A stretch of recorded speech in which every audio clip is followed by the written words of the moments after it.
Welcome back to another episode of the Started From Zero podcast, where we interview entrepreneurs who started from zero and now have successful businesses. My goal with this podcast is to separate people who are actually doing it from the bullshitters out there. And the guy that I have on the line right now, Eric LeClaire, he's the founder of Air Cold Customs. Thanks so much for doing this, man. And you started from zero with your own business. I appreciate this, buddy. And, well, you know, and that's not 100% zero. You've got to understand that you've got to have some resources going into it, whether it's your brain power, capital investment, or whatever. I started with $100. Yeah, maybe not exactly zero, but $100 is $100. I had to have $100 to start a business bank account, and that's actually something that a lot of people, they commingle their funds, and it gets them in trouble down the road.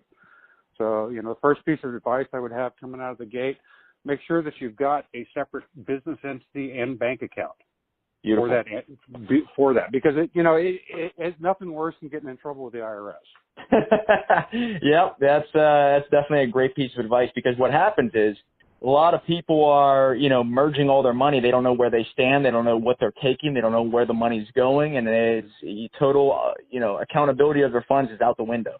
Yeah, exactly. As an entrepreneur, I started probably 5 or 6 businesses in my lifetime, and I failed my first 3 of them. But I didn't really feel those were failure, even though I lost money, because I learned from it. It's like, this is what you don't do. So, the failure is an opportunity to learn. If you succeed every single time, nothing's difficult. You're not going to learn anything. You're not expanding. You're not pushing. You're not. You're not growing as an individual nor as a business. Well, real quick, give me a couple things that you learned not to do. If at all possible, do not have a business partner. Agreed. Totally agreed. Because then decisions come down, and you basically, when you find that the partners have lost interest or want out, it's usually at the worst time possible, and it's almost like a divorce. It is, because you're separating finances, you're separating legal entities. Another thing I wouldn't do, starting from zero, is don't overextend yourself as far as your finances. The third thing, I think this was probably the biggest thing. The only reason I'm successful in this business is because I never gave up. Even when the days when I am looking at payroll going, I have no idea how we're going to pay these bills. And money shows up. Projects drop in your lap. It happens. So, you just kind of keep plugging at it. Another thing not to do, try not to work with family, unless it's a family business. Because there can be some emotional stuff that's tying in. It's like, I had my youngest son work with me for a little while, several years, in fact, and, he knew exactly which buttons to push. And, as an owner, you can't really do that. You have to have that separation. Another thing not to do is don't manage your people. Let them manage themselves. Yep. Well, because, if you treat your people right, I don't have employees. I've got staff members. And they've been with me for a long time. I think my turnover rate is minimal. I think I've fired maybe 2 people in 15 years. I've had 2 shop managers actually pass away from illness in that 15 years also. So you treat people like family. You treat them well, they're going to treat your clients well. That's right. And I believe anybody who feels micromanaged will stop caring at a certain point. Oh yeah, it's like at what point you just let me do what I do. And one piece of really good advice I can give is know your strengths. Work within them, and then you need to figure out what strengths are. Hold on a minute.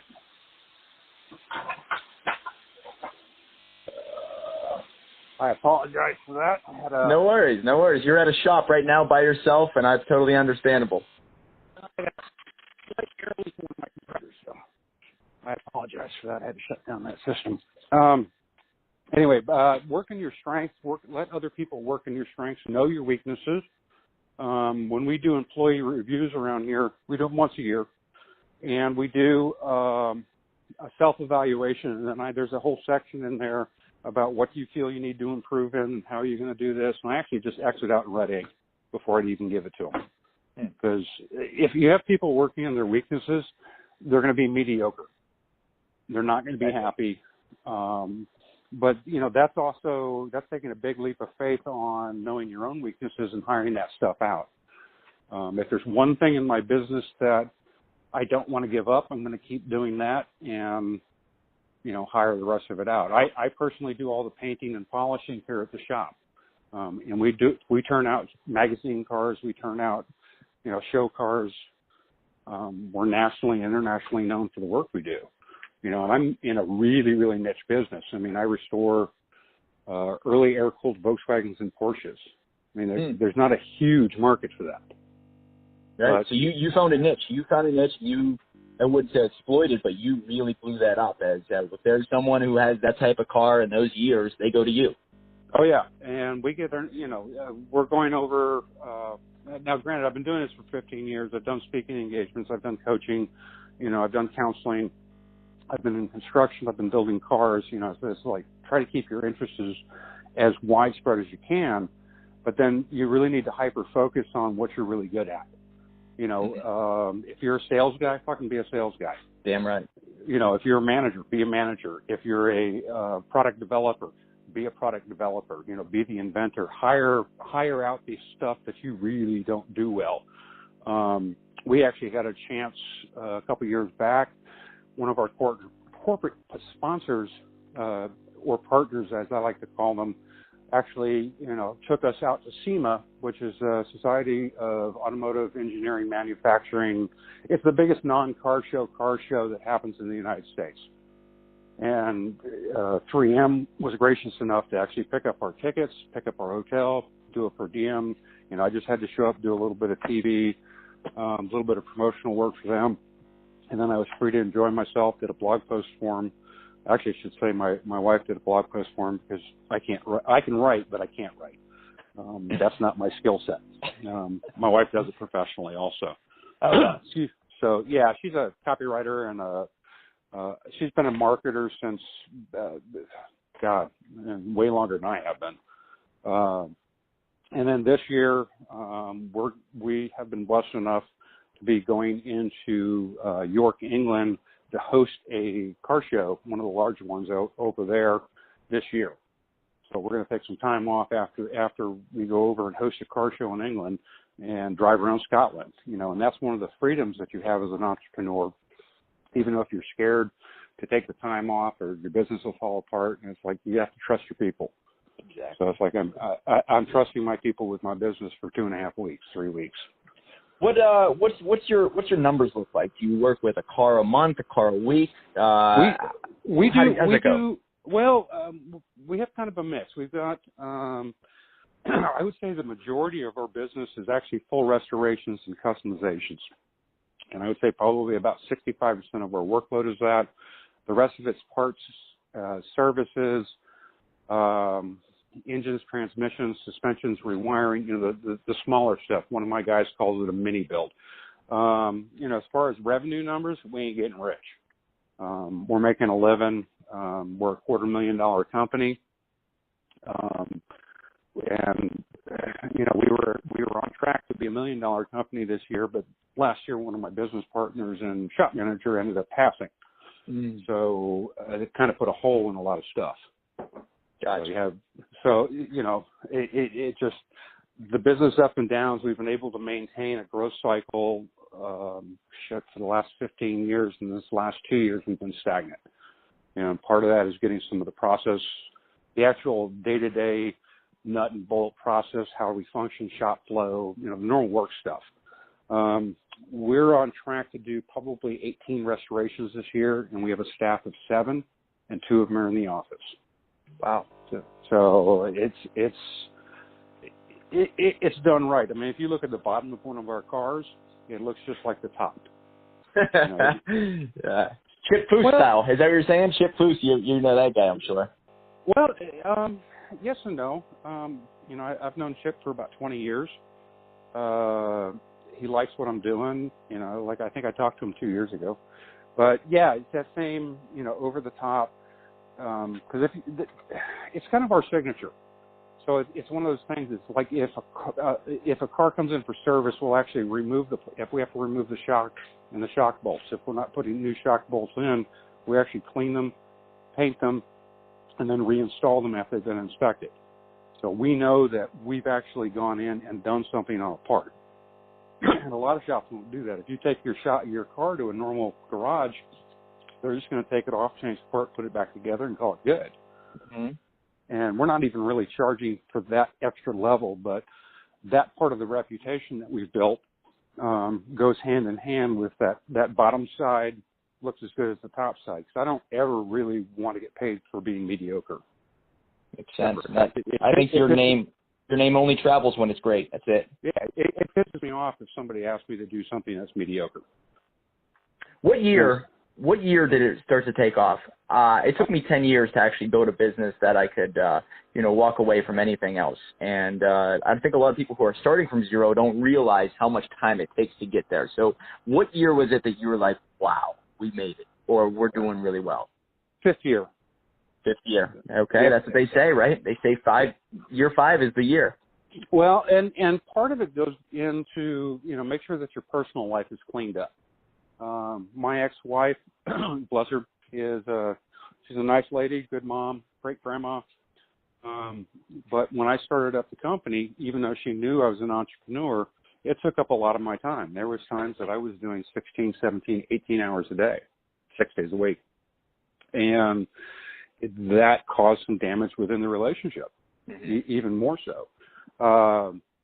So after her and I got divorced, then it got scary, because then I was all in. I didn't have that second income to rely on. Oh, we can't make it this month, but our bills are paid. So when you commit to being all in and you're going, that's when you actually take off. And for me, it was the fifth year. Wow. But that went more back to my personal life, because if you don't have that feeling like you're all in, or you have a safety net to go back on, 9 times out of 10, you're going to go back on your safety net. Damn right. I'm glad you brought that up. A lot of people say don't quit your job. I actually am a big believer in going all in, because if I had a safety net, which I did, I didn't try as hard. There was not that survival skill inside of me that came out. So I totally agree. And whenever I did go through a breakup, I was all in on the business, and that's when it really, really, really went up. So it's exactly what you did. Yeah, you're hyper-focusing on it. You're looking at what can I do, what's next, what's the next thing I've got to do, what's the next plan, what's the, did the last plan I implement, how can I make that process better, and it's like it's all consuming. So that's where a lot of non-entrepreneurs or non-entrepreneurial spouses have problems. They don't understand working 80 hours a week just so you don't have to work 40. So exactly. Last question I have for you, Eric. I think, and from what I see on your Facebook and getting to know you over the past year, I think your bullshit meter is very high. Like you can sense it in people. So my question to you is, who do you look up to? Who is the real deal? Who are some people that you recommend other people who started from zero to start following? Believe it or not, I'm going to suggest something weird. Bill Engvall. Okay, I don't know that name. You do. He's a comedian. And a big car. Bill Engblom. Oh yeah. Okay, I know that name. Yeah. And the reason I know that's off kilter. That's not like it's not like Grant, or it's not like Gary. Yeah. All those guys are well established, and this is their niche. They do coaching, they do business, and they do all that. What I found really interesting is I'm watching. Like, I spend a lot of time watching YouTube videos, and I just kind of randomly get lost there. Sometimes I'm researching how to do something. Sometimes I'm just looking to be entertained. And I came across a car show that he had done a while back, where he is a big amateur collector, kind of like Jay Leno is. Jay Leno would be another one that I would say, look at his business prowess. Snoop Dogg would be another one. Look at his business prowess. And the reason I would say think outside that box, because one, there is no box. But two, these are people that were doing, Bill is a comedian, doing all that stand-up, being away from his family, and going out pursuing his dream, was able to be successful doing that by being all in. This was his gig. And I think there's a lot of lessons from entrepreneurs that you can learn from the outside. People who are not necessarily going, hey, look at me, and I can teach you how to do this, and, buy my course and all this other stuff. It's like I'm looking at like real people day to day who have been able to succeed without, that coaching type of stuff. And I'm sure they did have coaching and mentors and all of that other stuff, but, look outside your box. Don't, Gary Vee, he didn't start from zero. I'm sorry. He took his dad's business and cranked the fuck out of it. Damn right. Grant Cardone, I love what he's done. I've done real estate. I've talked to him a couple times at a couple different seminars. My wife was working. He was working. Great guy. I don't think I could stand more than 10 minutes, in the same room with him. I've heard that from a few people. Well, he's just who he is. He pushes hard, and he's got that internal drive and go, and it serves him very well. But that's not the majority of the people that I know. He's very much a different type of entrepreneur. So, look for something that's comfortable for you, and just enjoy the ride. I mean, it's going to be scary. It's, guess what? You're going to fail on a couple stuff, but you're not really failing because you have an opportunity to excel. I like how you said the first 3 businesses failed. My first 3 businesses failed. So what was your first one? Sane Construction, SAIN. So Sane Construction. It was a handyman, be all, do all kind of thing. I think I ended up losing about $30,000 on that one. Solo entrepreneur, is that what you're saying? Because I've learned that that's the hardest, being a solo entrepreneur. As soon as you get out of that, you can start to really make some moves.